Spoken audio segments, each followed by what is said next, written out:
Gimana ya cara menghitung biaya minimum yang harus dikeluarkan dari persoalan berikut ini?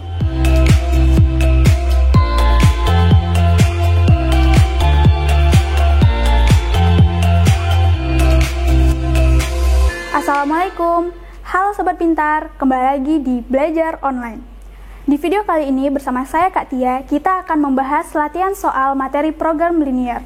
Soalnya adalah, seorang petani memerlukan sedikitnya 10 kg bahan organik A, 12 kg bahan organik B, dan 12 kg bahan organik C untuk menyuburkan tanamannya. Kebutuhan itu dipenuhi dari pupuk cair yang mengandung 5 kg A, 2 kg B, dan 1 kg C tiap botol. Dan untuk pupuk tabur yang mengandung 1 kg A, 2 kg B, dan 4 kg C tiap kantong.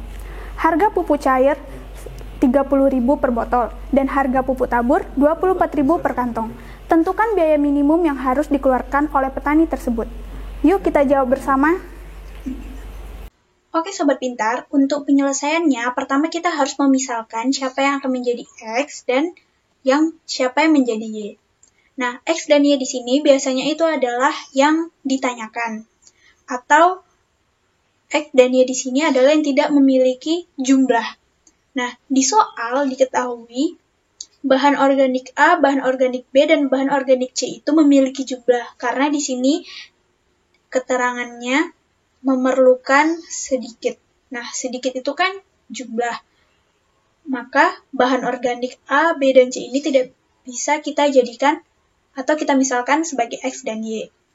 Soalnya di sini ada pupuk cair dan pupuk tabur yang mengandung bahan organik A, B, dan C. Nah, karena pupuk cair dan pupuk tabur ini tidak memiliki jumlah, sehingga X dan Y di sini bisa kita misalkan pupuk cair dan pupuk tabur. Kita misalkan X ini adalah pupuk cair, dan Y ini adalah pupuk tabur. Setelah itu, kita bisa membuat tabel. Pertama, kita buat dulu pupuk cair sebagai X, pupuk tabur sebagai Y. Nah, pupuk cair dan pupuk tabur ini mengandung 3 bahan, yaitu bahan organik A, bahan organik B, bahan organik C, dan harga. Nah, pada pupuk cair mengandung 5 kg bahan A, 2 kg B, dan 1 kg C. Dan harga pupuk cair itu Rp30.000 per botol. Nah, untuk pupuk tabur mengandung 1 kg A, 2 kg B, dan 4 kg C. Dan harga pupuk tabur Rp24.000 per botol. Untuk persediaannya, untuk bahan organik A disediakan sedikitnya 10, bahan organik B 12, dan bahan organik C 12. Setelah kita membuat tabel, bisa kita tentukan fungsi kendalanya atau pertidaksamaannya. Yang pertama, dari bahan organik A, 5X ditambah Y besar sama dengan 10. Kenapa besar sama dengan? Karena di soal sudah dijelaskan memerlukan sedikitnya. Jadi tandanya lebih besar sama dengan. Selanjutnya yang kedua, untuk bahan organik B, 2X ditambah 2Y besar sama dengan 12. Untuk bahan organik C, X ditambah 4Y besar sama dengan 12. Di mana X besar sama dengan 0 dan Y besar sama dengan 0. Nah, di sini kita misalkan persamaan 1, persamaan 2, persamaan 3, dan persamaan 4. Untuk harga yang tidak ada jumlah persediaannya inilah yang akan menjadi fungsi Z atau fungsi objektif. Z sama dengan 30.000 X ditambah 24.000 Y.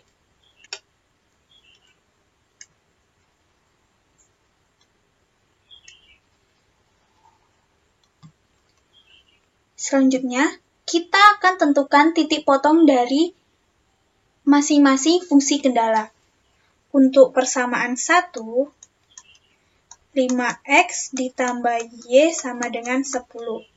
Jika x sama dengan 0, maka y sama dengan 10. Sehingga titik yang kita peroleh 0,10. Jika y sama dengan 0, maka x sama dengan 2. Sehingga titik yang kita peroleh 2,0. Selanjutnya untuk persamaan 2, 2x ditambah 2y sama dengan 12. Jika x sama dengan 0, maka y sama dengan 6, sehingga titiknya 0,6. Jika y sama dengan 0, maka x sama dengan 6, sehingga titiknya 6,0. Selanjutnya untuk persamaan yang ketiga, yaitu x ditambah 4y sama dengan 12. Jika x sama dengan 0, maka y sama dengan 3, sehingga titiknya 0,3. Jika y sama dengan 0, maka x sama dengan 12, sehingga titiknya 12,0. Setelah kita menemukan titik potong, kita buat grafik dengan diagram Kartesius. Ini sumbu y, sumbu x, titik pusat 0,0. Di titik 2, 6, dan 12. Sedangkan untuk sumbu y, titik 3, 6, dan 10. Untuk persamaan pertama, 5x ditambah y sama dengan 10. Titiknya 0,10 dan 2,0. Sehingga bisa kita tarik garis. Kita buat ini garis persamaan pertama. Nah, untuk persamaan pertama, kita lihat tandanya. Tandanya lebih besar sama dengan, sehingga daerah penyelesaiannya di sebelah kanan. Maka kita arsir daerah yang bukan daerah penyelesaian. Nah, untuk persamaan yang kedua, 2x ditambah 2y sama dengan 12. Titik potongnya 0,6 dan 6,0. Sehingga dapat kita tarik garis. Nah, ini persamaan 2. Nah, untuk persamaan kedua, tandanya juga lebih besar sama dengan, sehingga daerah penyelesaiannya di sebelah kanan. Kita arsir yang bukan daerah penyelesaian.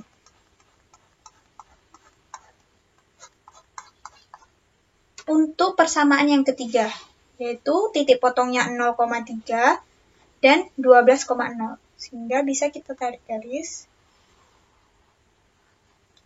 Persamaan 3.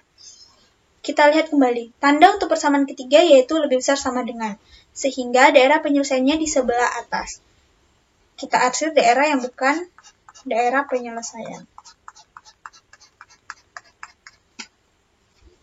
Selanjutnya, x besar sama dengan 0. X bersama dengan 0 ini adalah sumbu y. Karena tandanya lebih besar, maka daerah penyelesaiannya di sebelah kanan. Kita arsir daerah yang bukan penyelesaian. Selanjutnya, y besar sama dengan 0, maka itu adalah sumbu x. Karena besar sama dengan 0, maka daerah penyelesaiannya di sebelah atas. Kita arsir daerah yang bukan daerah penyelesaian. Daerah yang tidak terkena arsiran atau yang tidak ada arsirannya, maka ini adalah daerah penyelesaian. Sehingga titik yang ada pada daerah penyelesaian ada titik 12,0, kita buat titik A, itu 12,0, titik B, titik C, dan titik D. Di mana titik A ini sudah kita ketahui titiknya 12,0 dan titik D 0,10. Sedangkan untuk titik B dan titik C ini belum kita ketahui berapa titik potongnya. Untuk titik B dan titik C bisa kita cari dengan cara eliminasi dan substitusi. Pertama, kita cari titik B. Kita lihat titik B. Titik B adalah titik perpotongan antara garis 2 dan 3. Maka kita tulis persamaan 2 dan 3. 2x ditambah 2y sama dengan 12. X ditambah 4y sama dengan 12. Kita eliminasi variabel X. Kita lihat koefisien dari variabel X. Kita samakan. Berarti persamaan atas kita kali 1, persamaan bawah kita kali 2. Sehingga hasilnya 2x ditambah 2y sama dengan 12. 2x ditambah 8y sama dengan 24. Kita kurang. Di min 6y sama dengan min 12. Y sama dengan 2. Kita substitusikan Y sama dengan 2 ke persamaan 2. Sehingga didapat X sama dengan 4. Maka titik B adalah 4,2. Selanjutnya yaitu kita cari titik C. Kita lihat titik C.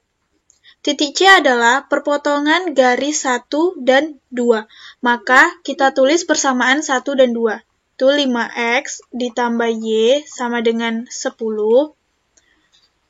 2x ditambah 2y sama dengan 12. Kita eliminasi variabel x. Karena koefisiennya belum sama, maka persamaan atas kita kali 2, persamaan bawah kita kali 5. Sehingga diperoleh 10x ditambah 2y sama dengan 20. 10x ditambah 10y sama dengan 60. Selanjutnya kita kurang. Sehingga min 8y sama dengan min 40. Y sama dengan 5.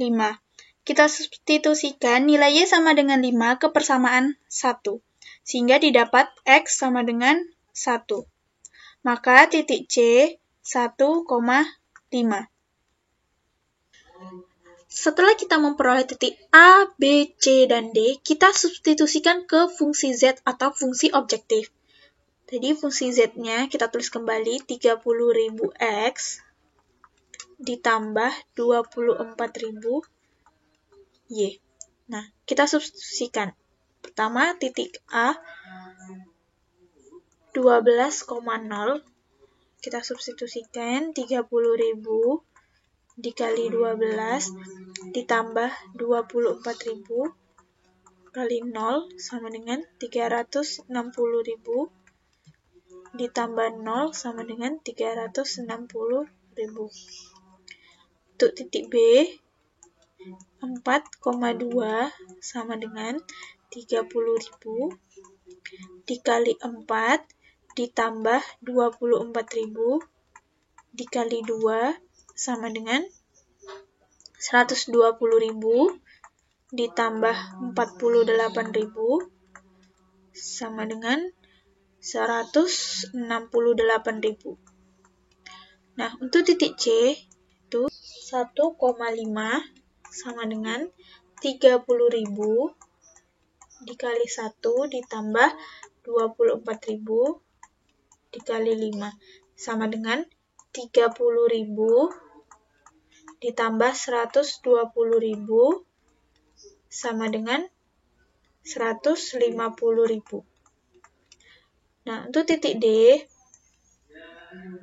0,10. 30.000 kita kali 0 ditambah 24.000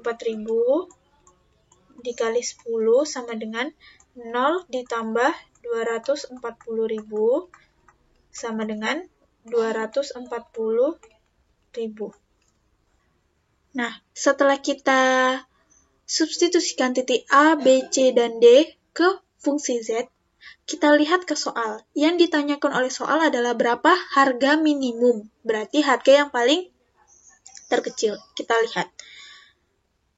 150.000 ya. Jadi biaya minimum yang harus dikeluarkan petani adalah 150.000. Oke. Gimana? Mudah bukan? Semoga video ini bermanfaat. Jangan lupa like, comment, share, and subscribe ya. Salam belajar online. Assalamualaikum warahmatullahi wabarakatuh.